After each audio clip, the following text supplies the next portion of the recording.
পরিচিত আজকের এই সভার সম্মানিত সভাপতি, অত্র উপজেলার দুর্নীতি প্রতিরোধ কমিটির সম্মানিত সভাপতি অধ্যক্ষ জনাব মোহাম্মদ আব্দুল ওয়াহেদ মহোদয়, এবং উপস্থিত আছেন সোনাতলা উপজেলার সুযোগ্য উপজেলার নির্বাহী অফিসার জনাব স্বীকৃতি প্রামাণিক মহোদয়, উপস্থিত আছেন দুর্নীতি প্রতিরোধ কমিটির সম্মানিত সদস্য এবং সহসভাপতি জনাব নিরুপা ইয়াসমিন, অধ্যক্ষ বারেকাই বিএম কলেজ কলেজ, এবং উপস্থিত আছেন জনাব মাজিয়া অনীয় সদস্য উপজেলা দুর্নীতি প্রতিরোধ কমিটি সোনাতলা উপজেলা। সম্মানিত উপস্থিতি, পূর্তি বেসনের ন্যায় আজকেও অনুষ্ঠিত হচ্ছে আজকের এই আন্তর্জাতিক দুর্নীতি বিরোধী দিবস। আজকের অনুষ্ঠানের থিম হচ্ছে দুর্নীতির বিরুদ্ধে তারুণ্যের একতা গড়বে আগামী শুদ্ধতা।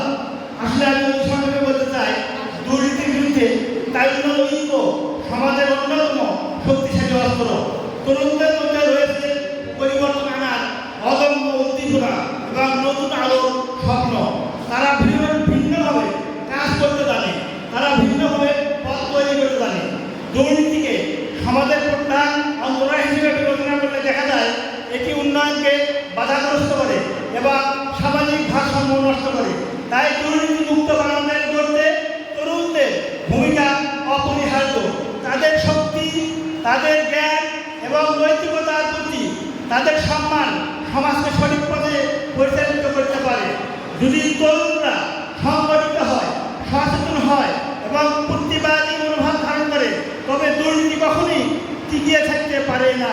তারা শিক্ষা প্রতিষ্ঠান, কর্মক্ষেত্র, পরিবার ও সমাজের প্রতিটি স্তরে স্বচ্ছতার বার্তা পৌঁছে দিতে সক্ষম। তরুণদের ঐক্যবদ্ধ প্রয়াস সমাজের সততার চর্চা বাড়াবে।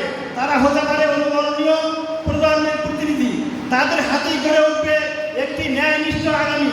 দুর্নীতির বিরুদ্ধে তাদের উচ্চকণ্ঠ আহ্বান অন্যদেরকেও অনুপ্রাণিত করবে। তাই বলা যায়, দুর্নীতি বিরুদ্ধে